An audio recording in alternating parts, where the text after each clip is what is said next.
ನಿನ್ನೆ ದಿವಸ ರುಕ್ಮಿಣಿ ಒಂದು ಉಪವಾಸವನ್ನು ಮಾಡಿ ರೈವತಕ ಪರ್ವತದಲ್ಲಿ ಅದರ ಉದ್ಯಾಪನೆಯನ್ನ ವೈಭವದಿಂದ ಮಾಡಿದಂಥ ಘಟನೆ ನೋಡಿದ್ವಿ.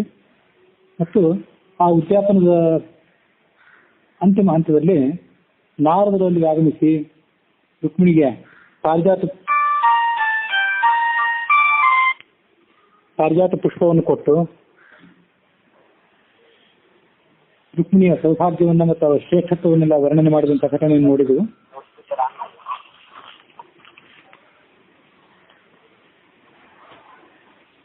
ರುಕ್ಮಿಣಿಯನ್ನ ನಾರದರು ಪ್ರಶಂಸೆ ಮಾಡಿದಂಥ ಘಟನೆ ಸಖಿಯರ ಮೂಲಕ ಸತ್ಯಭಾಮಿಗೆ ತಿಳಿಸು.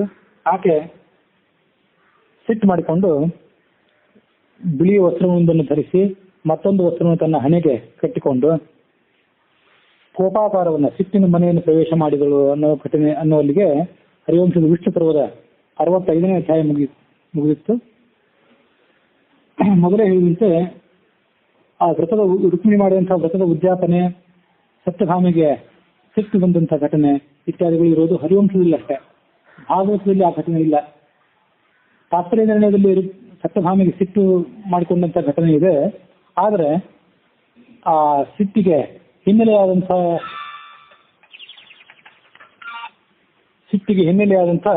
ರುಕ್ಮಿಣಿಯ ವ್ರತದ ಉದ್ಯಾಪನೆ ತಾತ್ಪರ್ಯ ನಿರ್ಣಯದಲ್ಲಿ ಇಲ್ಲ.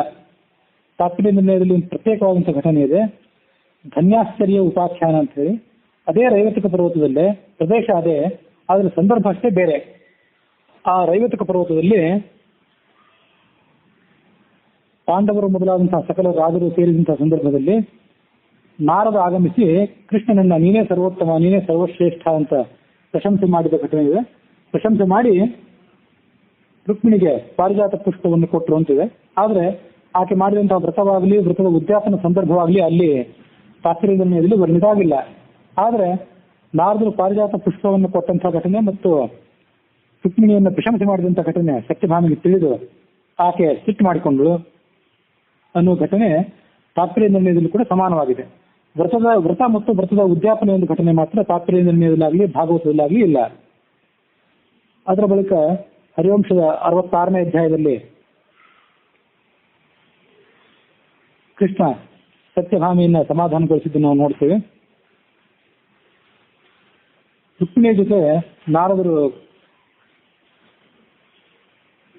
ಈ ಹಿಂದೆ ಹೇಳಿದಂತ ಮಾತುಕತೆಯನ್ನು ಆಡ್ತಾ ಇರೋದನ್ನ ಕೃಷ್ಣ ಗಮನಿಸಿ ತಾನೊಂದು ಬೇರೆ ಒಂದು ನೆಪದಿಂದ ಅಲ್ಲಿಂದ ಹೊರಟು ಹೋದ, ಆ ರೈವತಕ ಪರ್ವತದಿಂದ ಹೊರಟು ಹೋದ. ಅದೇ ರೈವತಕ ಪರ್ವತದ ಶಿಖರದಲ್ಲೇ ಮತ್ತೊಂದು ಭಾಗದಲ್ಲಿ ಆ ಸತ್ಯಭಾಮಿಯ ವಿಶಾಲವಾದಂತಹ ಅರಮನೆ ಇತ್ತು, ವಿಶ್ವಕರ್ಮಂದು ನಿರ್ಮಿತವಾದದ್ದು. ಆ ಅರಮನೆಗೆ ಅನುಬಂಧ ತನಗೆ ಭಯ ಆಗಿದೆ ಅನ್ನುವಂತೆ ಆತ ನಟನೆ ಮಾಡ್ತಿದ್ದ.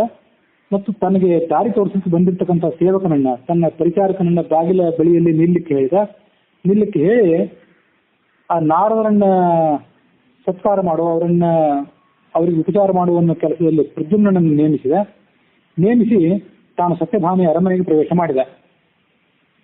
ಸತ್ಯಭಾಮೆ ತನ್ನ ಖಾಸಗಿ ಕೋಣೆಯಲ್ಲಿ ಇಲ್ಲ, ಹೊರತು ಸಿಟ್ಟಿನ ಮನೆಯಲ್ಲಿದ್ದಾಳೆ ಅನ್ನೋ ಸಂಗತಿಯನ್ನು ಅವನು ದೂರದಿಂದಲೇ ಗಮನಿಸಿದ.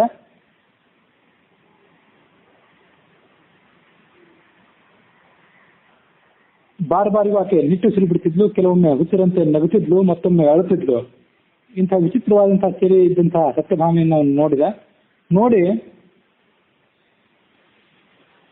ಅವಳ ಸುತ್ತಮುತ್ತಲಿದ್ದಂತಹ ದಾಸಿಯರಿಗೆ ಆತ ಸೂಚನೆ ಮಾಡಿದ, ನಾನು ಬಂದ ಸಂಗತಿಯನ್ನ ಅವ್ರು ಯಾರಿಗೂ ತಿಳಿಸಬೇಡಿ ಅಂತ ಹೇಳಿ. ಆಕೆ ಕೆಲವೊಮ್ಮೆ ದಾಸಿಯರನ್ನ ನಿಂದನೆ ಮಾಡ್ತಿದ್ಲು, ದಾಸಿಯರನ್ನ ವಿನಾಕಾರಣವಾಗಿ ಆಕ್ಷೇಪಿಸ್ತಿದ್ಲು, ಕೆಲವೊಮ್ಮೆ ಮೇಲೆದ್ದು ಕುತ್ಕೊಳ್ತಿದ್ಲು, ಮತ್ತೆ ಕೆಲವೊಮ್ಮೆ ಹಾಗೆ ಪರ್ಯಂಕದಲ್ಲಿ ಕೂತವಳು ಕೆಳಗೆ ಬರ್ತಿದ್ದು. ಹೀಗೆ ವಿಶಿಷ್ಟವಾದಂತಹ ಚೇಷ್ಟೆಗಳನ್ನ ಸತ್ಯಭಾಮಿ ತೋರಿಸ್ತಾ ಇದ್ದು. ಕೊನೆಗೊಮ್ಮೆ ಆಕೆ ತನ್ನ ಮುಖವನ್ನ ತಲೆದಿಂಬಿನ ಮೇಲೆ ಮುಚ್ಚಿಕೊಂಡು ಮಲಗಿಬಿಟ್ಲು. ಆ ಸಂದರ್ಭದಲ್ಲಿ ಕೃಷ್ಣ ಒಳಗೆ ಪ್ರವೇಶ ಮಾಡಿದ ಮತ್ತು ಆ ದಾಸಿಯರಿಗೆ ಸುಮ್ಮನೆ ಇಲ್ಲಿ ಕೇಳಿದಷ್ಟೇ ಅಲ್ಲದೆ ನೀವು ಹೊರಗೆಲ್ಲಿ ಹೋಗಬೇಡಿ ಅಂತ ಕೂಡ ಅವ್ರಿಗೆ ಸನ್ನೆ ಮಾಡಿದ. ಅಲ್ಲೇ ಇರಿ, ಆದ್ರೆ ಸುಮ್ಮನೆ ಇರಿ ಅಂತ ಅವ್ರಿಗೆ ಸೂಚನೆ ಮಾಡಿದ. ಸತ್ಯಭಾಮೆ ಹಿಂಭಾಗಕ್ಕೆ ಹೋಗಿ ನಿಂತ್ಕೊಂಡು ಒಂದು ಬೀಸಣಿಗೆ ತಗೊಂಡು ಆ ಸತ್ಯಭಾಮಿಗೆ ನಿಧಾನವಾಗಿ ಗಾಳಿ ಬೀಸಲಿಕ್ಕೆ ಪ್ರಾರಂಭ ಮಾಡಿದ. ಆ ಕೃಷ್ಣನ ಶರೀರದಿಂದಲೇ ಅವನ ಸಹಜವಾದಂತಹ ಸುಗಂಧ ಅಲ್ಲದೆ ಪಾರಿಜಾತ ಪುಷ್ಪದ ಸುಗಂಧವು ಕೂಡ ಬೀಸ್ತಿತ್ತು. ಆ ಅದ್ಭುತವಾದಂತಹ ಒಂದು ಪರಕೀಯವಾದ ಸುಗಂಧ ಆ ಸತ್ಯಭಾಮೆಯ ಗಮನಕ್ಕೆ ಬಂತು.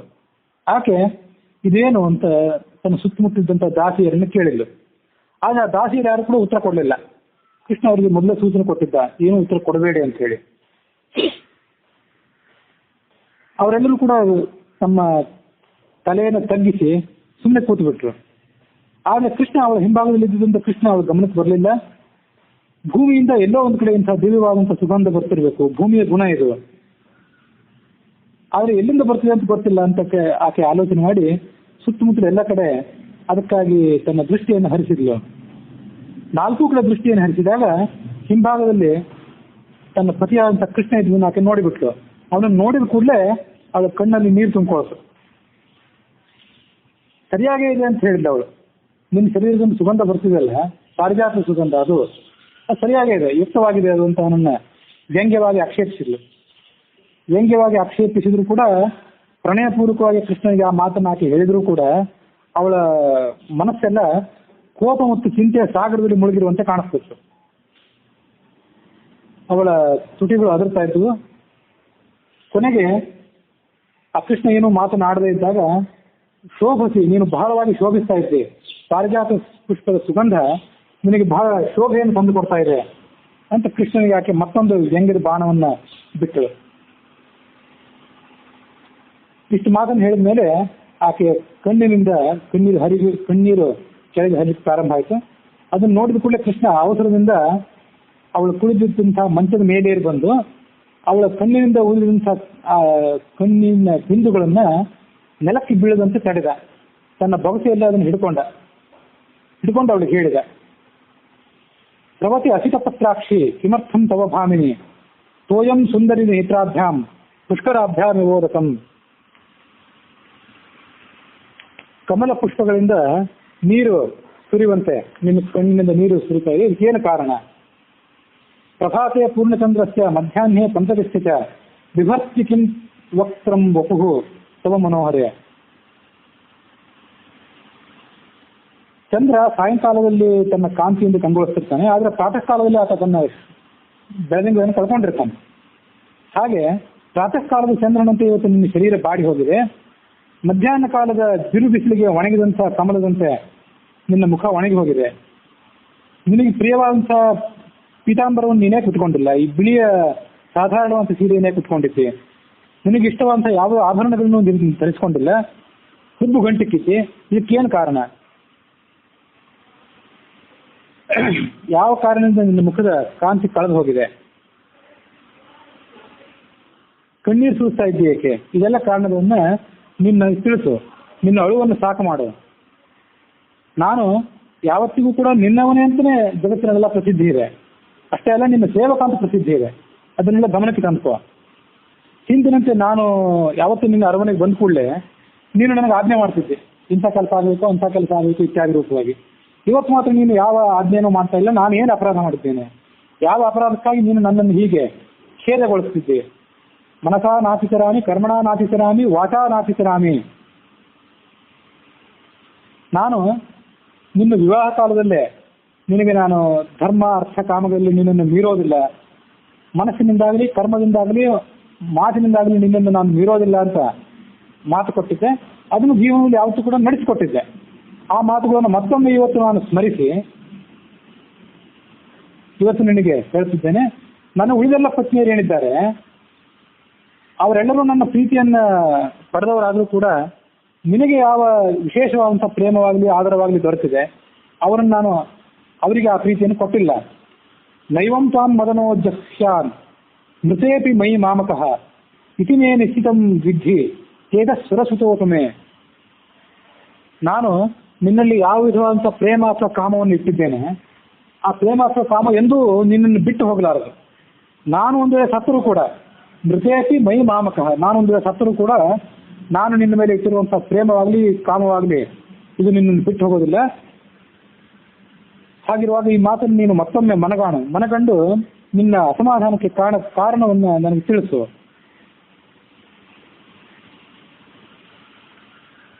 ಭೂಮಿಗೆ ಕ್ಷಮಾ ಮೊದಲಾದಂಥ ಗುಣಗಳು, ಕ್ಷಮಾ ಭೂಮಿಯ ಸಹಜವಾದಂಥ ಗುಣ, ಆಕಾಶಕ್ಕೆ ಶಬ್ದ ಮೊದಲಾದಂಥದ್ದು ಸಹಜವಾದ ಗುಣಗಳು, ಹಾಗೆ ನನಗೆ ನಿನ್ನಲ್ಲಿ ಪ್ರೇಮ ಆದರಗಳು ಸಹಜವಾದಂಥ ಗುಣಗಳು. ಹೀಗಿರುವಾಗ ಅಗ್ನಿಗೆ ಕಾಂತಿ ಹೇಗೋ, ಸೂರ್ಯನಿಗೆ ಬೆಳಕು ಹೇಗೋ, ಚಂದ್ರನಿಗೆ ಬೆಳದಿಂಗಳು ಹೇಗೋ, ಹಾಗೆ ನನಗೆ ನಿನ್ನಲ್ಲಿ ಸಹಜವಾದಂಥ ಪ್ರೇಮ ಇದೆ. ಹೀಗಿರುವಾಗ ನನ್ನ ಪ್ರೇಮವನ್ನು, ನನ್ನ ಆದರವನ್ನು ನೀನು ಶಂಕೆ ಪಡಬೇಕಾಗಿಲ್ಲ. ನಿನ್ನ ದುಃಖಕ್ಕೆ ಕಾರಣವನ್ನು ಹೇಳು ಅಂತ ಅವನು ಮತ್ತೆ ಮತ್ತೆ ಅವಳು ಮನವೊಲಿಸಿದ. ಆಗ ಅವಳು ಹೇಳಿದ್ಲು, ನೀನು ನನ್ನವನ್ನೇ ಅನ್ನುವಂಥ ದೃಢ ವಿಶ್ವಾಸ ಇವತ್ತಿನವರೆಗೂ ನನಗಿತ್ತು. ಆದರೆ ಇವತ್ತಿನ ನಿನ್ನ ನಡವಳಿಕೆಯನ್ನು ನೋಡಿದರೆ ನಿನ್ನ ಆ ಪ್ರೇಮ ಏನಿದೆ, ಎಲ್ಲ ಪತ್ನಿಯರಿಗೂ ನೀನು ತೋರಿಸಿರುವಂಥ ಪ್ರೇಮ ಏನಿದೆ ಅದು ಸರ್ವಸಾಧಾರಣವಾದದ್ದು. ಉಳಿದೆಲ್ಲ ಸ್ತ್ರೀಯರಿಗೆ ಹೇಗೆ ನೀನು ಪ್ರೇಮ ತೋರಿಸಿದೆ ಹಾಗೆ ನನಗೂ ತೋರಿಸಿದೆ ಅಷ್ಟೇ. ಅದರಲ್ಲಿ ವಿಶೇಷವಾದ ಸ್ನೇಹ ಏನು ಅಲ್ಲ ಅದು ಅಂತ ನನಗಿವತ್ತು ದೃಢ ಆಯಿತು.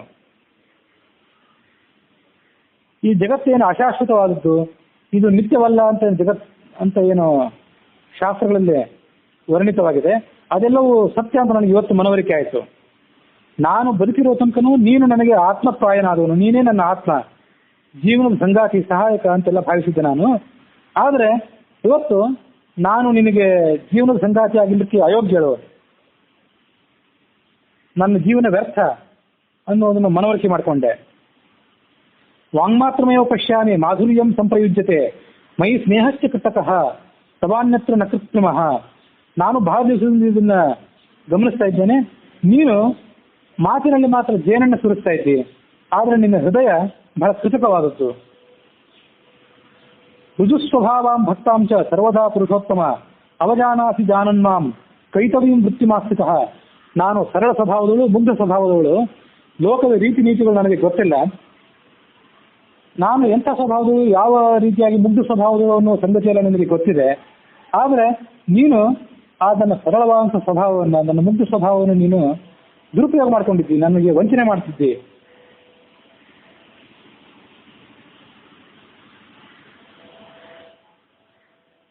ನಿನ್ನ ಸ್ನೇಹ ಯಾವತ್ತು ಹುಟ್ಟುತ್ತದೆ, ಯಾವತ್ತು ನಾಶ ಆಗ್ತದೆ ಅಂತಂದು ತಿಳಿಯುವಂಥದ್ದಲ್ಲ. ಅದು ನನ್ನಂಥ ಸರಳ ಸ್ವಭಾವದವಳ ಗ್ರಹಿಕೆಗೆ ಮೀರಿದ್ದು. ನಿನ್ನನ್ನು ನಾನು ಇನ್ನು ಮುಂದೆ ಏನೂ ಪರೀಕ್ಷೆ ಮಾಡಬೇಕಾಗಿಲ್ಲ. ನಿನ್ನ ಬಗ್ಗೆ ನಾನು ಎಲ್ಲವನ್ನೂ ತಿಳ್ಕೊಂಡಾಯ್ತು. ಯದಿತ್ವಹಂ ಅನುಗ್ರಾಹ್ಯ ಮಾಂ ಅನುಜ್ಞಾತುಮರ್ಹಸಿ ಅಪಸ್ಯೇಹಂ ಪರಂ ಕೃತ್ವ ನಿಶ್ಚಯಂ ಪುರುಷೋತ್ತಮ. ನಾನೇನಾದರೂ ನಿನ್ನ ಅನುಗ್ರಹಕ್ಕೆ ಪಾತ್ರಲಾಗಿದ್ದರೆ ನನಗೊಂದು ಸ್ವಲ್ಪ ಅನುಗ್ರಹ, ನನಗೊಂದು ಅನುಜ್ಞೆ ಕೊಡು. ನನಗೆ ನೀನು ಕೊಡಬಹುದಾದಂಥ ಕೊನೆಯ ಆದೇಶ ಅದು ಏನೆಂದರೆ, ನಿನ್ನ ಮಾತಿನಂತೆ ನಾನು ಕಾಡಿಗೆ ಹೋಗಿಬಿಡ್ತೀನಿ, ಕಾಡಿಗೆ ಹೋಗಿ ತಪಸ್ಸು ಮಾಡ್ತೀನಿ, ಅದಕ್ಕೊಂದಕ್ಕೆ ಅನುಮತಿ ಕೊಡು. ಭರ್ಸುಚ್ಛಂದೇನ ನಾರೀಣಾಂ ತಮೋವ ವ್ರತಕಾನಿವ.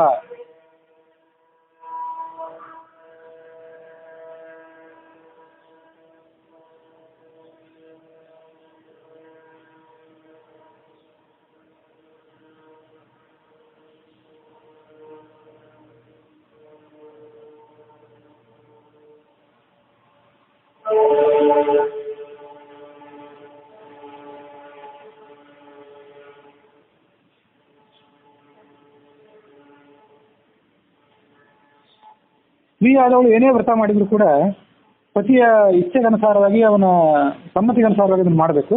ಹಾಗೆ ಇವತ್ತು ಕಠೋರವಾದ ತಪಸ್ಸನ್ನು ಮಾಡಬೇಕು ಅಂತ ಮಾಡಿದ್ದೇನೆ ನಾನು. ಅದು ನನ್ನ ಕೊನೆಯ ಅಪೇಕ್ಷೆ. ಅದಕ್ಕೆ ನೀನಷ್ಟು ಅನುಮತಿ ಕೊಡು ಸಾಕು, ನಾನು ಮಾಡಿದ ಕೆಲಸ ಸಾರ್ಥಕ ಆಗ್ತದೆ ಅಂತ ಹೇಳಿ, ಇಷ್ಟು ಮಾತು ಹೇಳಿ ಮತ್ತೆ ಆಕೆ ಕಣ್ಣೀರು ಸುರಿಸಿ ಪ್ರಾರಂಭ ಮಾಡಿದ್ಲು. ಇಲ್ಲಿ ತನಕ ತನ್ನ ಸೀರೆ ಸೆರಗಿನಿಂದ ಕಣ್ಣೀರು ಒರೆಸ್ಕೊಂಡವಳು ಈಗ ಕೃಷ್ಣನ ಪೀತಾಂಬರವನ್ನು ತಗೊಂಡು ಅವನ ಪೀತಾಂಬರದ ಅಂಚಿನಿಂದಲೇ ತನ್ನ ಮುಖವನ್ನು ಮುಚ್ಚಿಕೊಂಡು ಆಕೆ ಕಣ್ಣೀರು ಪ್ರಾರಂಭ ಮಾಡಿದ್ಲು. ಅಲ್ಲಿಗೆ 66ನೇ ಅಧ್ಯಾಯ ಮುಕ್ತಾಯ ಆಗಿದೆ. ಆಗ ಕೃಷ್ಣ ಹೇಳಿದೆ, ನಿನ್ನ ದುಃಖವನ್ನು ನೋಡಿ ನನಗೂ ಕೂಡ ಅಪಾರವಾದ ದುಃಖ ಆಗಿದೆ. ನನ್ನ ಶರೀರವನ್ನೆಲ್ಲ ಅದು ಸುಡುತ್ತಿದೆಯೋನೋ ಅನ್ನುವಂತ ಕಾಣಿಸ್ತದೆ. ದುಃಖಕ್ಕೆ ಕಾರಣ ಅಂತ ಹೇಳು. ನನ್ನ ಪ್ರಾಣಗಳ ಮೇಲೆ ಆಜ್ಞೆ ಇಟ್ಟು ನಾನು ಹೇಳ್ತಿದ್ದೇನೆ. ಶಾಪಿತಾಸಿ ಮಮ ಪ್ರಾಣೈಹಿ ಆಚಕ್ಷ್ವ ಅನತ್ಯಯೋ ಯದಿ. ನೀನು ಹೀಗೆ ಕಣ್ಣೀರು ಸುರಿಸ್ತಿದ್ರೆ, ನಿನ್ನ ದುಃಖದ ಕಾರಣವನ್ನು ಸ್ಪಷ್ಟಪಡಿಸದೇ ಇದ್ರೆ ನಾನು ಕೂಡ ವಿನಾಶದ ಅಂಚಿಗೆ ಹೋಗಿ ತಲುಪ್ತೇನೆ. ಹಾಗಾಗಿ ನಿನ್ನ ದುಃಖದ ಕಾರಣವನ್ನು ಇವತ್ತು ನೀನು ಸ್ಪಷ್ಟಪಡಿಸಬೇಕು. ಹೀಗೆ ಕೃಷ್ಣ ತನ್ನ ಪ್ರಾಣಗಳ ಮೇಲೆ ಆಣೆ ಮಾಡಿದಾಗ ಆಕೆ ಅವಳು ಹೇಳಿ ಪ್ರಾರಂಭ ಮಾಡಿದ್ಲು ತನ್ನ ಕಾರಣವನ್ನು. ಇನ್ನು ಮುಖ ಎತ್ತಿರಲಿಲ್ಲ ಅವಳು, ಮುಖ ಮಾತ್ರ ತನ್ನ ಮುಖ ತಗ್ಗಿಸ್ಕೊಂಡೇ ಇದ್ಲು. ಧ್ವನಿ ಗದ್ಗದವಾಗಿತ್ತು.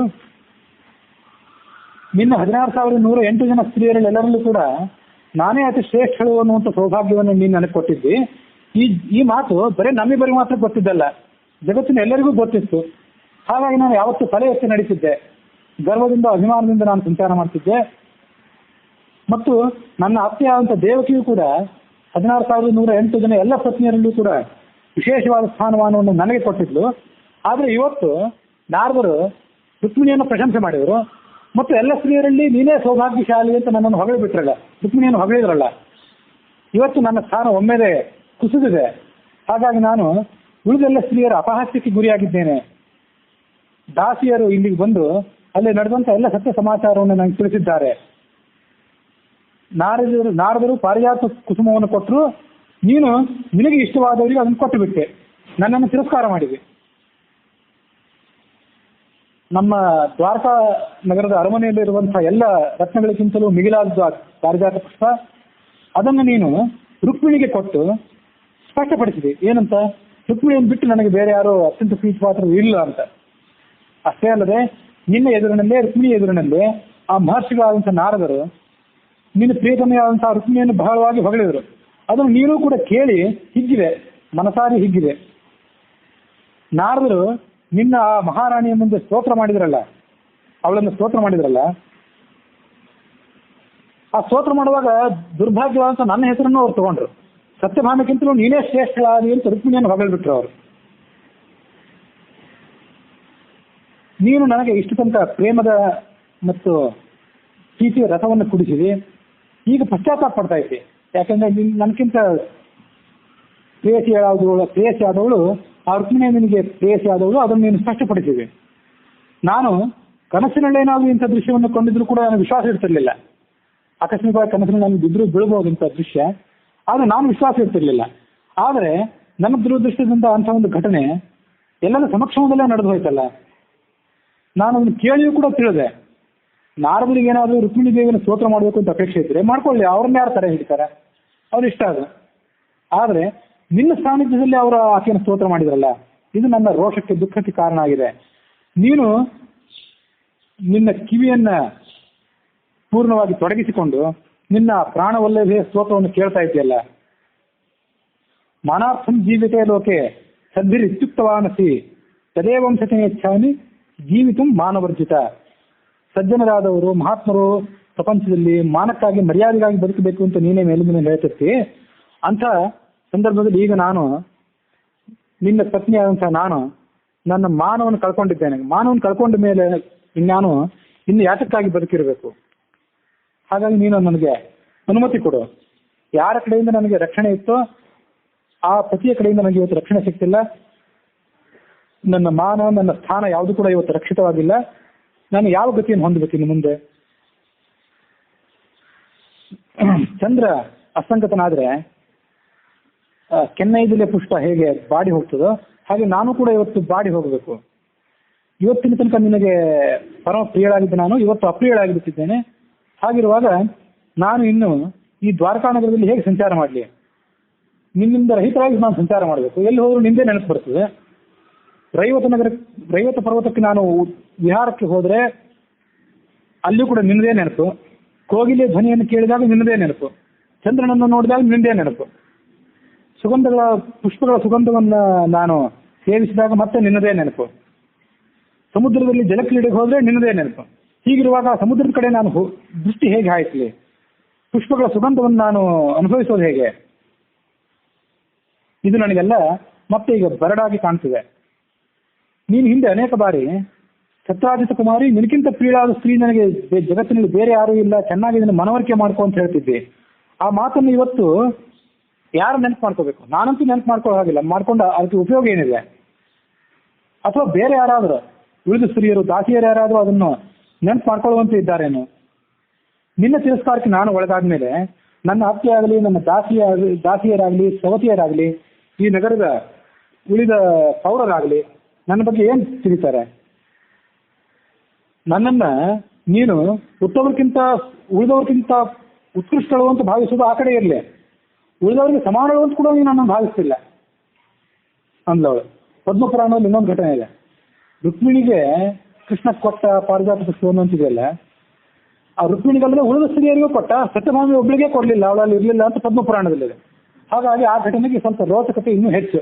ಉಳಿದವರಿಗೆಲ್ಲರಿಗೂ ಕೊಟ್ಟ, ರುಕ್ಮಿಣಿಗೂ ಕೊಟ್ಟ, ಉಳಿದವರಿಗೂ ಕೊಟ್ಟ, ನನಗೆ ಮಾತ್ರ ಕೊಡಲಿಲ್ಲ ಅನ್ನೋ ಸಿಟ್ಟು ಆ ಪದ್ಮಪುರಾಣದಿಂದ ವರ್ಣಿತವಾದಂಥ ಸತ್ಯಭಾಮಿಗೆ ಇತ್ತು ಅಂತ ನಾವು ಈ ಸಂದರ್ಭದಲ್ಲಿ ಗಮನಿಸಬೇಕು.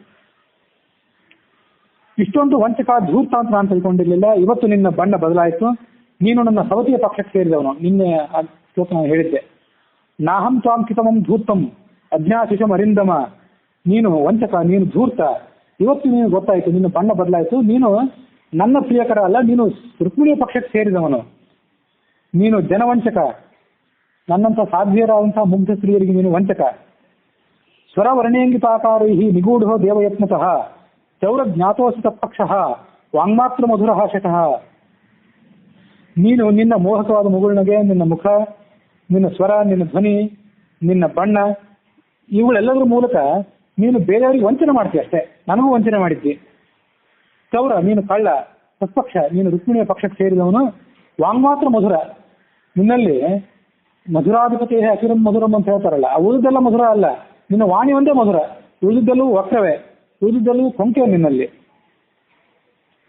ಹೀಗೆ ಸತ್ಯಭಾಮಿ ಎಲ್ಲ ಹೇಳಿದ ಮೇಲೆ ಕೃಷ್ಣ ಅವಳಿಗೆ ಹೇಳಿದ, ಸರಿ ಸರಿ ಆ ಮಾತುಗಳನ್ನೆಲ್ಲ ನಿಲ್ಲಿಸು, ಹೆಚ್ಚು ಮಾತಾಡಿದ್ರಿಂದ ಏನು ಉಪಯೋಗ? ಒಂದೇ ಮಾತಿನಲ್ಲಿ ನಾನು ಹೇಳಬೇಕು ಅಂತ ಅಪೇಕ್ಷೆ ಪಡ್ತೇನೆ, ನಾನು ನಿನ್ನವನೇ ಆಗಿದ್ದೇನೆ. ಆ ನಾರದರು ನನಗೆ ಪ್ರಿಯ ಆಗಬೇಕು ಅಂತೇಳಿ ಪಾರಿಜಾತ ಕುಸುಮವನ್ನು ಕೊಟ್ಟರು, ಪಕ್ಕದಲ್ಲೇ ರುಕ್ಮಿಣಿ ಇದ್ಲು. ಅದನ್ನು ಹಾಗೆ ತಗೊಂಡು ನಾನೇ ಇಟ್ಕೊಂಡಿದ್ರೆ ರುಕ್ಮಿಣಿಗೆ ಅಸಮಾಧಾನ ಆಗ್ತಿತ್ತು. ಪಕ್ಕದಲ್ಲೇ ಇದ್ದಾಳಲ್ಲ ಅಂತ ಅವಳಿಗೆ ಕೊಟ್ಟೆ ಅಷ್ಟೇ, ಅವಳ ಮೇಲೆ ವಿಶೇಷವಾದ ಪ್ರೇಮ ಇದೆ ಅಂತ ಏನು ಕೊಟ್ಟಿಲ್ಲ ಅವಳಿಗೆ. ನಾನು ದಾಕ್ಷಿಣ್ಯಕ್ಕೊಳಗಾದೆ, ಸಂಕೋಚಕ್ಕೊಳಗಾಗಿ ಆ ರುಕ್ಮಿಣಿಯನ್ನು ಪ್ರೀತಿ ಪಡಿಸುವ ಸಲುವಾಗಿ ಅವಳಿಗೆ ಕೊಟ್ಟುಬಿಟ್ಟೆ. ಅದು ಹೌದು, ನಿಶ್ಚಿತವೇ ಅದು. ಪ್ರಸೀದ ಏಕಾಪರಾಧಮ್ಮೆ ಮರಶಯಸ್ಸು ಶುಚಿಸ್ಮಿತೆ. ಕೃಷ್ಣ ಹಿಂಜರಿಲಿಲ್ಲ ಅವಳ ಕ್ಷಮೆ ಕೇಳಲಿಕ್ಕೆ, ಅವನೇನು ಬಿಗುಮಾನ ತೋರಿಸಲಿಲ್ಲ. ಪ್ರಸೀದ ಏಕಾಪರಾಧಂ, ಇದು ಒಂದೇ ನಂದು ಅಪರಾಧ, ಇಲ್ಲಿ ತನಕ ನಾನು ಎಂದೂ ಏನೂ ಅಪರಾಧ ಮಾಡಲಿಲ್ಲ, ನನ್ನ ಜೀವಮಾನದಲ್ಲಿ ನಿನ್ನನ್ನು ಮದುವೆ ಆದ್ಮೇಲೆ ಇಲ್ಲಿ ತನಕ ಮೊದಲನೇ ಅಪರಾಧ ಇದು, ಇದನ್ನ ಮರಶಯಸ್ಸು ಕ್ಷಮಿಸು ಅಂತ ಕೇಳ್ಕೊಂಡ. ಪಾರಿಜಾತ ಪುಷ್ಪ ನಿನಗೆ ಅಷ್ಟೊಂದು ಬೇಕು ಅಂತಿದ್ರೆ ಅವಶ್ಯಕವಾಗಿ ನಿನಗೆ ಆ ಪುಷ್ಪಗಳನ್ನು ತಂದು ಕೊಡ್ತೇನೆ. ಸತ್ಯವಾಗಿ ಹೇಳ್ತೇನೆ, ಬರೇ ಪಾರಿಜಾತ ಪುಷ್ಪ ಅಲ್ಲ, ಪಾರಿಜಾತ ವೃಕ್ಷವನ್ನೇ ನಾನು ಸ್ವರ್ಗದಿಂದ ತಂದು ಕೊಡ್ತೇನೆ ನಿನಗೆ. ನಿನ್ನೆ ಅರಮನೆಯ ಅಂಗಳದಲ್ಲಿ ಅದನ್ನು ನೀನು ಇಟ್ಕೋ, ಪ್ರತಿಷ್ಠಾಪನೆ ಮಾಡ್ತೇನೆ. ಹೂ ತಂದು ಕೊಡ್ತೇನೆ ಅಂದ್ಕೊಳ್ಳಿ ಅವಳ ದುಃಖ ಎಲ್ಲ ಸೂರ್ಯನಿಗೆ ಎದುರಾದಂಥ ಮಂಜು ಕರಗಿದಂತೆ ಕರಗಿ ಹೋಯ್ತು. ಅವಳ ದುಃಖ, ಕೋಪ, ತಾಪ ಎಲ್ಲ. ಪಾರಿಜಾತ ವೃಕ್ಷವನ್ನೇ ನೀನೇನು ಇಲ್ಲಿಗೆ ತರೋದಾದ್ರೆ ನನ್ನ ಕೋಪದ ನಿವಾರಣೆ ಆಗ್ತದೆ. ಹೂವನ್ನು ಅವಳಿಗೆ ಕೊಟ್ಟಿದ್ದೆ, ವೃಕ್ಷವನ್ನು ನಮ್ಗೆ ತಂದು ಕೊಡ್ತೇನೆ ಅಂದ್ರೆ ಸಾಕು, ನನ್ನ ಗೌರವ ಹೆಚ್ಚಾಗ್ತದೆ, ಎಲ್ಲ ಸ್ತ್ರೀಯರಿಗಿಂತ ನನ್ನ ಭಾಗ್ಯ ಹೆಚ್ಚಾಗ್ತದೆ, ನಾನು ಅಧಿಕಳಾಗ್ತೇನೆ. ಕೃಷ್ಣನು ಅವಾಗ ಮತ್ತೆ ಪ್ರತ್ಯುತ್ತರ ಕೊಟ್ಟ, ನಿನ್ನ ಕೋಪ ಶಾಂತ ಆಗ್ಲಿಕ್ಕೆ ಇದೇ ಒಂದು ರಾಮಬಾಣ ಅಲ್ಲ, ಕೃಷ್ಣ ಬಾಣ ಇದು, ನಿಮಗೆ ಶ್ರೇಷ್ಠವಾದಂಥ ಉಪಾಯ ಇದು, ನಾನು ತಂದು ಕೊಡ್ತೀನಿ ಮತ್ತೆ ಅವಳನ್ನು ಸಮಾಧಾನ ಮಾಡಿದ. ಕೂಡಲೇ ಅವನ ಮನೋವಲ್ಲಭೆಯಾದಂಥ ಸತ್ಯಭಾಮೆ ಮನಸಾರಿ ಹಿಗ್ಗಿದ ಕೂಡಲೇ ಕೃಷ್ಣ ಏನು ಮಾಡಿದ ಅಂದ್ರೆ ಅವಳ ಅಂತಃಪುರದ ಒಳಗೆ ಪ್ರವೇಶ ಮಾಡಿ ಸ್ನಾನ ಇತ್ಯಾದಿ ಅವಶ್ಯಕವಾದಂಥ ಕಾರ್ಯಗಳನ್ನು ಪೂರೈಸಿ ವಿಶ್ರಾಂತಿ ತಗೊಳ್ಳಿಕ್ಕೆ ಬಂದು ಕೂತವನು ನಾರದ ಮಹರ್ಷಿಗಳನ್ನ ಸ್ಮರಣೆ ಮಾಡಿಕೊಂಡ. ಕೃಷ್ಣ ಸ್ಮರಣೆ ಮಾಡಿಕೊಂಡಾಗ ನಾರದ ಮಹರ್ಷಿಗಳು ಸಾಗರದಲ್ಲಿ ಸಮುದ್ರ ಸ್ನಾನಕ್ಕೆ ಹೋಗಿದ್ರು. ಅಲ್ಲೇ ಕೃಷ್ಣ ನನ್ನನ್ನು ನೆನಪು ಮಾಡ್ಕೊಳ್ತಿದ್ದಾನೆ ಅನ್ನೋ ಸಂಗತಿ ಅವರಿಗೆ ತಿಳಿತು. ಸ್ನಾನ ಮುಗಿಸಿ ಕೂಡಲೇ ಅವರು ಕೃಷ್ಣನ ಅಂದ್ರೆ ಸತ್ಯಭಾಮೆಯ ಅರಮನೆಗೆ ಬಂದ್ಲು. ಮಹರ್ಷಿಗಳನ್ನ ಅವನು ಸ್ವಾಗತ ಮಾಡಿದ. ಸತ್ಯಭಾಮೆ ತಾನು ಸ್ವತಃ ಆ ಮಹರ್ಷಿಗಳ ಕಾಲು ತೊಳಿಲಿಕ್ಕೆ ನೀರು ಹಾಕಿದರು. ಸತ್ಯಭಾಮೆ ತಾನೇ ತೊಳೆದಳು. ಕೃಷ್ಣ ಚಿನ್ನದ ಪಾತ್ರೆಯಿಂದ ನೀರು ಹನಿಸಿದ. ಸತ್ಯಭಾಮೆ ತಾನೇ ತೊಳೆದಳು. ಶ್ರೇಷ್ಠವಾದಂಥ ಆಹಾರವನ್ನ ಆ ನಾರದರಿಗೆ ಅವನು ಬಡಿಸಿದ. ಎಲ್ಲ ಭೋಜನ ಸಿದ್ಧವಾಗಿತ್ತು, ತಾನಿನ್ನೂ ಊಟ ಮಾಡಿರಲಿಲ್ಲ. ಸ್ನಾನ ಮಾಡಿ ಆಂಹಿಕ ಇತ್ಯಾದಿಗಳನ್ನು ಮುಗಿಸಿ ಅವರ ಬರುವಿಗಾಗಿ ಆತ ಕಾದಿದ್ದ. ನಾರದರು ಅತ್ಯಂತ ಶ್ರದ್ಧೆಯಿಂದ ಅವರಿಬ್ಬರು ಬಡಿಸಿದಂಥ ಭೋಜನವನ್ನು ಸ್ವೀಕಾರ ಮಾಡಿದರು. ಕೃಷ್ಣನನ್ನ ಅವರು ಮನಸಾರೆ ಹರಿಸಿದರು. ಕೃಷ್ಣನು ಕೂಡ ಅವರು ಮಾಡಿದಂಥ ಆಶೀರ್ವಾದವನ್ನು ಭಕ್ತಿಪೂರ್ವಕವಾಗಿ ಸ್ವೀಕಾರ ಮಾಡಿದ. ತಮ್ಮ ಕಾಲಿಗೆ ನಮಸ್ಕಾರ ಮಾಡ್ಲಿಕ್ಕೆ ಬಂದ್ರಲ್ಲ ಕೃಷ್ಣ ಮತ್ತು ರುಕ್ಮಿಣಿ, ಅವರಿಬ್ಬರನ್ನು ಅವರು ಆಶೀರ್ವಾದ ಮಾಡಿದ್ರಂತೆ.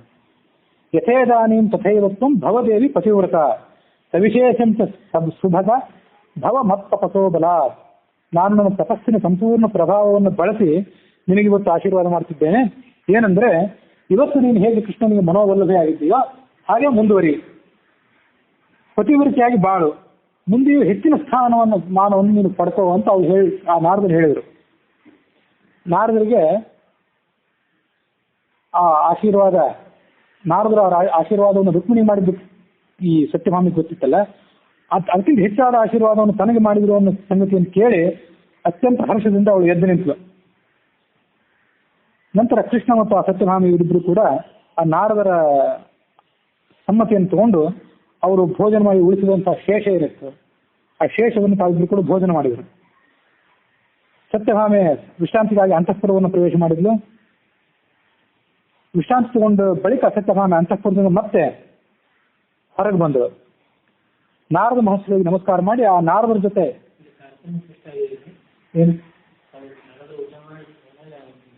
ಅವ್ರಿಗೆ ಕಾಲಿಗೆ ನಮಸ್ಕಾರ ಮಾಡಿದಾಗಲೇ ತಾರತಮ್ಯ ಭಗ್ನಾಗಿ ಹೋಗಿತ್ತಲ್ಲ, ಅವ್ನು ಏನ್ ಮಾಡ್ಬೇಕು ಅನ್ನೋದು ತೋರಿಸಿದ ಅಷ್ಟೇ. ನಿನ್ನೆ ದಿವಸ ಹೇಳಿದ್ದಲ್ಲ, ಭಗವದ್ಭಕ್ತರಾದವ್ರು ಮನೆಗೆ ಬಂದಾಗ ನಾವು ದೊಡ್ಡ ಪಂಡಿತರು, ದೊಡ್ಡ ಪ್ರವಚನಕಾರರು, ಮಹಾಜ್ಞಾನಿಗಳು ಅಂತ ಸೋಲ್ ಹಾಕಬೇಡಿ. ಮನೆಗೆ ಬಂದ ಅತಿಥಿ ಆತ ಸಾಕ್ಷಾತ್ ಭಗವಂತನ ಸ್ವರೂಪ, ಅಗ್ನಿ ಸ್ವರೂಪ ಅವನು. ಅತಿಥಿರಿಯಸ್ಯ ಭಗ್ನಾಶೋ ಗೃಹಾತ್ ಸ್ಮೃತಿ ನಿವರ್ತತೆ ಸತಸ್ಯ ದುಷ್ಕೃತಂ ದತ್ವ ಪುಣ್ಯಮಾದಾಯ ಗಚ್ಚತಿ ಅಂತ ಶಾಸ್ತ್ರ. ನೀವು ಬೇಕಾದವ್ರು ಪಂಡಿತರಿರ್ರಿ, ನಿಮ್ಮ ಮನೆಗೆ ಅತಿಥಿಗಳು ಬಂದಾಗ ಅವರಿಗೆ ನೀವು ಸರಿಯಾದ ಸತ್ಕಾರ ಮಾಡಬೇಕು. ಮಾಡಲಿಲ್ಲ ಅಂದ್ರೆ ಅವರು ತಾವು ಮಾಡಿದ ಪಾಪವನ್ನು ನಿಮಗೆ ಕೊಟ್ಟು ನೀವು ಮಾಡಿದ ಪುಣ್ಯವನ್ನು ಹೊತ್ಕೊಂಡು ಹೋಗಿಬಿಡ್ತಾರೆ ಅಂತಿದೆ ಮಾತು. ಹಾಗಾಗಿ ಎಲ್ಲ ಜನಸಾಮಾನ್ಯರು ಬೇಕಾದಷ್ಟು ಪಂಡಿತರಿರ್ಲಿ, ಅವರೆಲ್ಲರೂ ಕೂಡ ಬಂದಂತಹ ಅತಿಥಿಯನ್ನ ಸತ್ಕಾರ ಮಾಡಬೇಕು ಅಂತ ಶಾಸ್ತ್ರ. ಅದರಲ್ಲೂ ವಿಶಿಷ್ಟವಾಗಿ ಮತ್ತು ಶಾಸ್ತ್ರವನ್ನು ನಿರೂಪಣೆ ಮಾಡಬೇಕು ಅಂತಂದ್ರೆ ಗೃಹಸ್ಥನಾದವನು ಏನ್ ಮಾಡಬೇಕು, ಅದು ನಾರದ ಪುರಾಣ, ಪದ್ಮ ಪುರಾಣಗಳಲ್ಲಿ ವರ್ಣಿತ ಆಗಿದೆ. ತನ್ನ ಅನ್ನಿಕ ಎಲ್ಲ ಮುಗಿಸ್ಬೇಕು, ಆಮೇಲೆ ವೈಶ್ವದೇವ ಬ್ರಹ್ಮಯಜ್ಞಾದಿಗಳನ್ನು ಮುಗಿಸ್ಬೇಕು. ಮುಗಿಸಿ ಹೊರಗೆ ಬಂದು ಯಾರು ಅತಿಥಿಗಳು ಬರ್ತಾರೆ ಅನ್ನೋದು ಕಾಯ್ಬೇಕಂತ. ಕಾಯ್ಲಿಕ್ಕೆ ಒಂದು ಮಿತಿ ಇದೆ. ನೀವು 2 ಗಂಟೆ 3 ಗಂಟೆ ಬೇಕಾದಕ್ಕೆ ಕಾಯಿರಿ ಅಂತ ಹೇಳೋದಿಲ್ಲ ಶಾಸ್ತ್ರ. ಒಂದು ಆಕಳನ್ನು ಕರೀಲಿಕ್ಕೆ ಎಷ್ಟು ಹೊತ್ತು ಬೇಕೋ, ಆಕಳ ಹಾಲು ಹಿಂಡ್ಲಿಕ್ಕೆ ಅಷ್ಟು ಹೊತ್ತು ಕಾಯಿರಿ. ಗೋದೋಹನ ಸಮಯ ಮಾತ್ರ ನೀವು ಅತಿಥಿ ಬರ್ತಾನೆ ಅಂತ ಕಾಯ್ಬೇಕು. ಅತಿಥಿ ಬಂದ್ರೆ ಅತಿಥಿಗೆ ಭೋಜನ ಮಾಡಿಸ್ಬೇಕು. ಅದಾದ ಬಳಿಕ ಚಿಕ್ಕ ಮಕ್ಕಳು, ಗರ್ಭಿಣಿಯರು, ಮುದುಕರು, ಸ್ತ್ರೀಯರು ಇತ್ಯಾದಿಗಳೆಲ್ಲರೂ ಕೂಡ ಭೋಜನ ಮಾಡಿಸ್ಬೇಕು. ಎಲ್ಲರೂ ಭೋಜನ ಆದ್ಮೇಲೆ ಸ್ನಾನ ಮಾಡಬೇಕು ಅಂತಿದೆ. ಇದು ಗೃಹಸ್ಥನ ಕರ್ತವ್ಯ ಅಂತ ಗೃಹಸ್ಥನ ಕರ್ತವ್ಯವನ್ನು ತೋರಿಸಿದ ಅಷ್ಟೇ. ಅವನು ನಾರದರನ್ನು ಪ್ರತ್ಯೇಕವಾಗಿ ಕರಿಬೇಕಾಗಿರ್ಲಿಲ್ಲ, ಸ್ಮರಣೆ ಮಾಡ್ಕೊಂಡು ಕೂಡ ನಾರದರಿಂದ ಬಂದುಬಿಟ್ರು. ಇದು ಆತನ ಮಹತ್ವ. ಗೃಹಸ್ಥರಾದವ್ರು ನೀವೇನು ಮಾಡಬೇಕು ಅನ್ನೋದು ನಾವು ತೋರಿಸ್ಕೊಟ್ಟ ಅಷ್ಟೇ.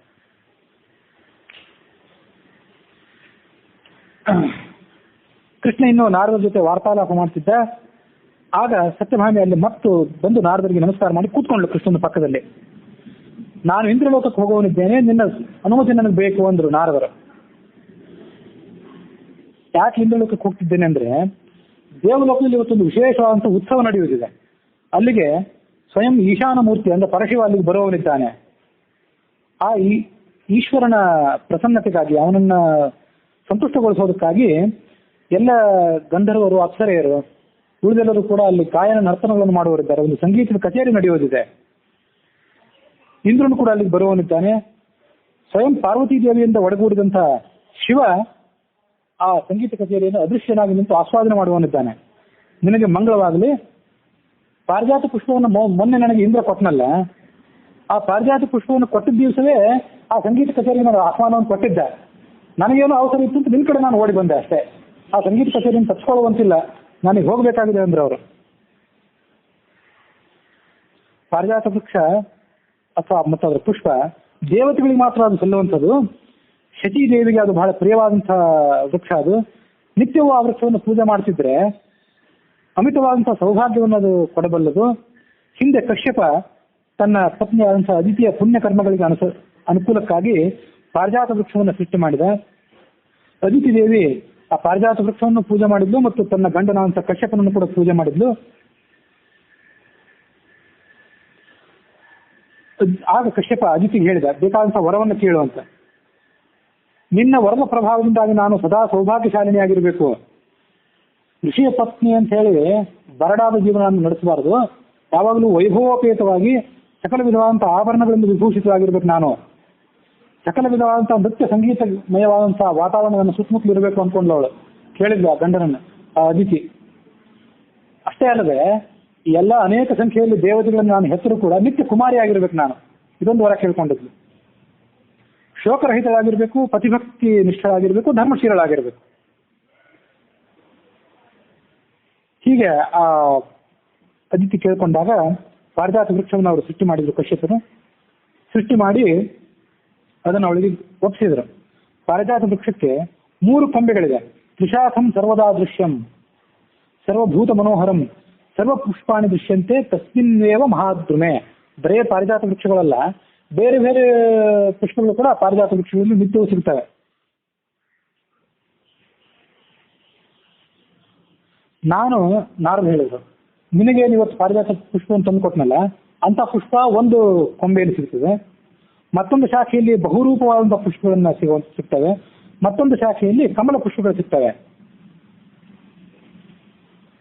ಮಂದಾರ ವೃಕ್ಷ ಮೊದಲಾದಂತಹ ದೇವ ವೃಕ್ಷಗಳೇನಿವೆಯಲ್ಲ, ಆ ಎಲ್ಲ ವೃಕ್ಷಗಳ ಸಾರವನ್ನು ಸ್ವೀಕಾರ ಮಾಡಿ ಕಶ್ಯಪರು ಈ ವೃಕ್ಷವನ್ನು ಸೃಷ್ಟಿ ಮಾಡಿದ್ದಾರೆ. ಹಾಗಾಗಿ ಎಲ್ಲ ವೃಕ್ಷಗಳಿಗಿಂತಲೂ ಅದು ಶ್ರೇಷ್ಠ ಎಂಬುದಾಗಿ ಸ್ವೀಕೃತ ಆಗಿದೆ.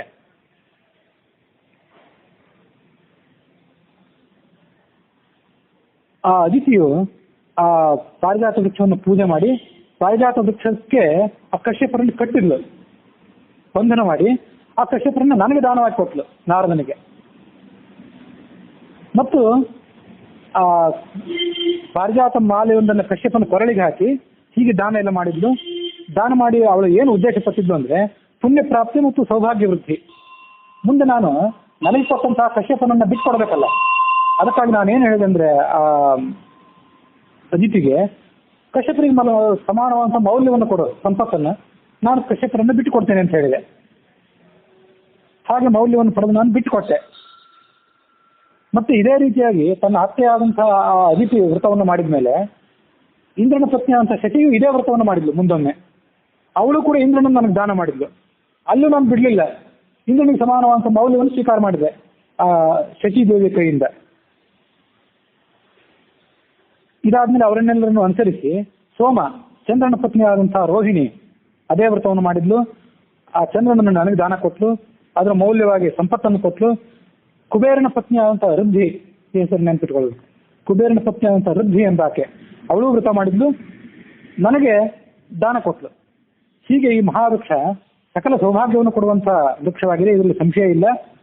ಇದಕ್ಕೆ ಪಾರಿಜಾತ ಅಂತ ಹೆಸರು ಯಾಕೆ, ಅದನ್ನು ಸ್ವಲ್ಪ ನಾವು ಗಮನಿಸಬೇಕು. ಪರಿಜಾತೋ ವಿಷ್ಣುಪದ್ಯಾ ಪಾರಿಜಾತೇತಿ ಶಬ್ದಿತಃ. ವಿಷ್ಣುಪದಿ ಅಂದ್ರೆ ಗಂಗಾ ನದಿಯ ತೀರದ ಮೇಲೆ ಇದು ಒಂದ್ ಕಡೆ ಹುಟ್ಟಿದೆ, ಹಾಗಾಗಿ ಪರಿ ಅಂದ್ರೆ ಸಮೀಪದಲ್ಲಿ, ಜಾತ ಅಂದ್ರೆ ಹುಟ್ಟಿದ್ರೆ ಇದಕ್ಕೆ ಪಾರಿಜಾತ ಅಂತ ಹೆಸರು. ಮತ್ತು ಮಂದಾರ ಪುಷ್ಪ ಯದ್ಯುಕ್ತ ಮಂದಾರಸ್ಥೇನ ಕಥ್ಯತೆ, ಇದಕ್ಕೆ ಮಂದಾರ ಅಂತ ಕೂಡ ಹೆಸರು. ಇದು ಬರೀ ಪಾರಿಜಾತ ವೃಕ್ಷ ಅಲ್ಲ ಇದು, ಯಾಕಂದ್ರೆ ಮಂದಾರ ಪುಷ್ಪಗಳು ಅದ್ರಲ್ಲಿ ದೊರೀತಾವಲ್ಲ, ಹಾಗಾಗಿ ಇದನ್ನು ಮಂದಾರ ಪುಷ್ಪ ಅಂತ ಕೂಡ ಕರಿಬಹುದು. ಇದನ್ನು ಕೋವಿದಾರ ವೃಕ್ಷ ಅಂತ ಕೂಡ ಕರಿಬಹುದು. ಯಾಕೆಂದ್ರೆ ಕೋಪ್ಯಯಂ ದಾರುರಿತ್ಯಾಹು ಜಾನಂತೋ ಅಜಾನಂತೋ ಯಥೋ ಜನಾಃ ಕೋವಿದಾರ ಇತಿ ಖ್ಯಾತಃ ತತಃ ಸಹ ಮಹಾತರುಹು. ಆ ಪಾರಿಜಾತ ವೃಕ್ಷದ ಮಹಿಮೆ ಗೊತ್ತಿಲ್ಲದೆ ಇದ್ದವರು ಇದು ಯಾವ ಗಿಡ ಇದು, ಕಹ ದಾರುಹು, ಕಹ ಅಂದ್ರೆ ಯಾವುದು, ದಾರು ಅಂದ್ರೆ ಗಿಡ, ಹೀಗೆ ಅದನ್ನು ನೋಡಿದವರೆಲ್ಲ ಅಂತಾರಂತೆ ಕಹ ಕಹ ದಾರುಹು, ಯಾವ ವೃಕ್ಷ ಇದು, ಹಾಗಾಗಿ ಇದು ಕೋವಿದಾರು ಅಂತ ಅನ್ಸ್ಕೊತು. ಹೀಗೆ ಇದನ್ನು ಕೋವಿದಾರ ಅನ್ಬೋದು, ಮಂದಾರ ಅನ್ಬೋದು, ಪಾರಿಜಾತ ಅನ್ಬೋದು. ಕೋವಿದಾರ, ಮಂದಾರ, ಪಾರಿಜಾತ, ಸಂತಾನ ಮತ್ತು ಕಲ್ಪವೃಕ್ಷ ಎಂಬುದಾಗಿ 5 ದೇವ ವೃಕ್ಷಗಳು. ಆ ಎಲ್ಲ ದೇವ ವೃಕ್ಷಗಳ ಸಾರದಿಂದ ಬಹುಶಃ ಇದು ನಿರ್ಮಿತವಾಗಿದ್ದಿರಬೇಕಿದೆ ನನ್ನ ಗ್ರಹಿಕೆ.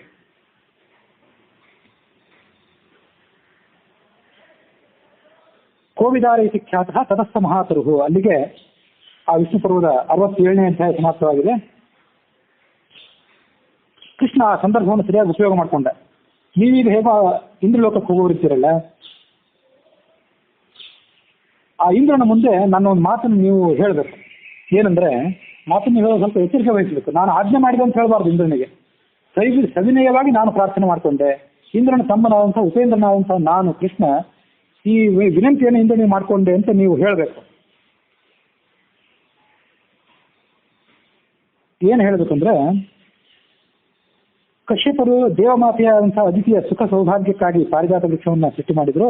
ಆ ಪಾರಿಜಾತ ವೃಕ್ಷವನ್ನು ದಾನ ಮಾಡಿದರೆ ಅದು ಎಲ್ಲರ ಸೌಭಾಗ್ಯವನ್ನು ಹೆಚ್ಚಿಸುವಂಥದ್ದು, ಅದೆಲ್ಲರಿಗೂ ಗೊತ್ತಿದ್ದೇ ಇದೆ. ಕಶ್ಯಪನ ಪತ್ನಿಯರು ತಮ್ಮ ಪತಿಯೊಡನೆ ಒಡಗೂಡಿ ಆ ವೃಕ್ಷವನ್ನು ದಾನ ಮಾಡಿದ್ರು, ನಾರದರಿಗೆ ದಾನ ಮಾಡಿದ್ರು, ಅದೆಲ್ಲರಿಗೂ ಗೊತ್ತಿದೆ.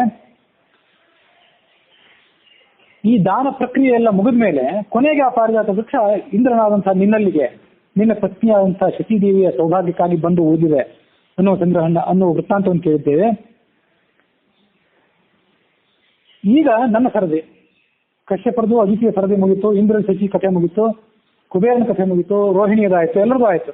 ಈಗ ನಾನಿದ್ದೇನೆ ಭೂಲೋಕದಲ್ಲಿ. ನನ್ನ ಪತ್ನಿಯರು ಇವತ್ತು ಅಂಥದೇ ವ್ರತವನ್ನು ಮಾಡಿ ಆ ಪಾರಿಜಾತ ವೃಕ್ಷಕ್ಕೆ ನನ್ನನ್ನು ಕಟ್ಟಿ ಸದ್ಬ್ರಾಹ್ಮಣರಿಗೆ ಅದನ್ನು ದಾನ ಕೊಡಬೇಕು ಅಂತ ಅಪೇಕ್ಷೆ ಪಟ್ಟಿದ್ದಾರೆ. ಹಾಗಾಗಿ ಬೇಕಾ ವೃಕ್ಷ ನನಗೀಗ ಕಳಿಸ್ಕೊಡು.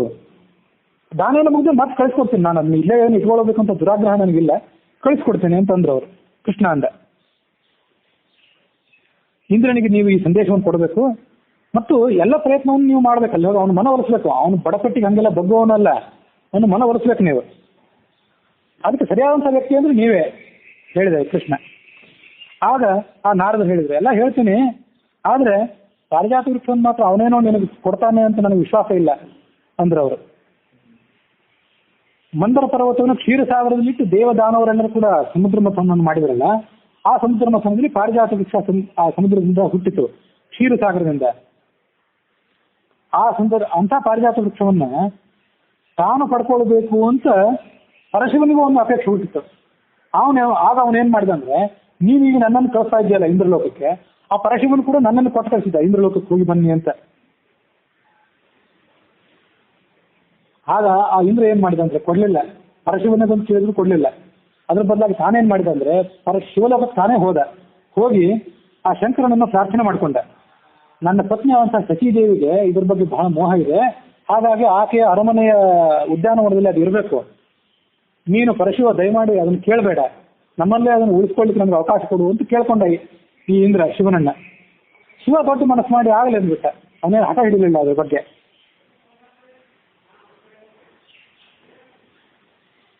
ಅದು ಶಚಿದೇವಿಯ ಉದ್ಯಾನವನದಲ್ಲೇ ಇವತ್ತು ಶಾಶ್ವತವಾಗಿ ಉಳಿದ್ಬಿಟ್ಟಿದೆ. ಹೀಗೆ ಇಂದ್ರ ಜಾಣ್ಮೆಯಿಂದ ಆ ಶಂಕರನಿಗೆ ಆ ಪಾರಿಜಾತ ವೃಕ್ಷವನ್ನು ತಗೊಂಡು ಹೋಗುವಂತ ಅವಕಾಶವನ್ನೇ ತಪ್ಪಿಸಿಬಿಟ್ಟ, ಅಧಿಕಾರವನ್ನು ತಪ್ಪಿಸಿಬಿಟ್ಟ.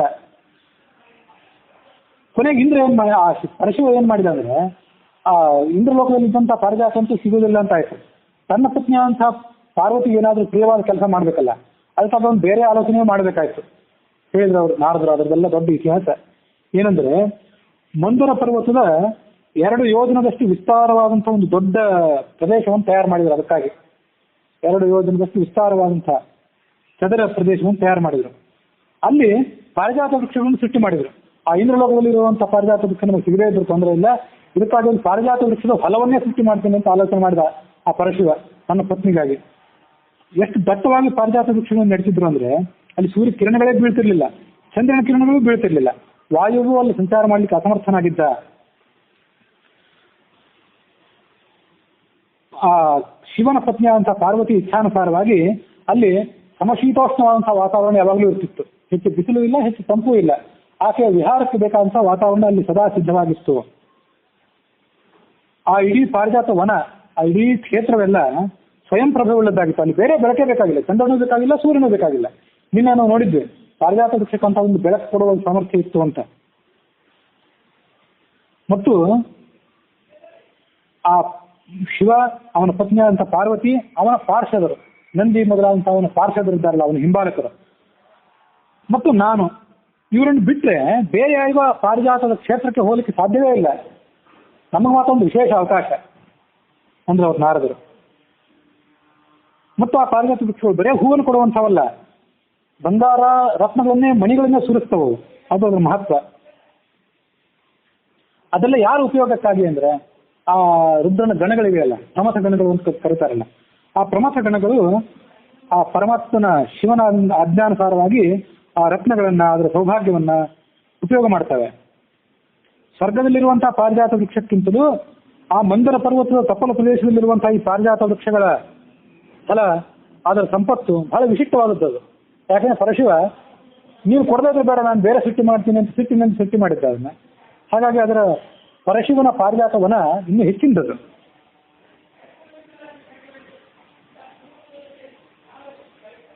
ಉಮಾಸಹಿತನಾದಂತಹ ಶಂಕರ ಮೇಲಿನ ಮೇಲೆ ಅಲ್ಲೇ ಹೋಗಿ ವಾಸ ಮಾಡ್ತಾನೆ. ಅಲ್ಲಿ ಹೋಗೋದ್ರಿಂದ ಪ್ರಮಥ ಗಣಗಳು ಮಾತ್ರ, ಬೇರೆ ಯಾರು ಅಲ್ಲಿ ಹೋಗೋದೇ ಇಲ್ಲ. ಆ ಪಾರಿಜಾತ ವೃಕ್ಷಗಳಿಗೆ ಬೇರೆ ಯಾರು ಕೈ ಹಚ್ಚುವಂತೆ ಇಲ್ಲ, ಯಾರು ಧಕ್ಕೆ ತರುವಂತೆ ಇಲ್ಲ ಅವಕ್ಕೆ.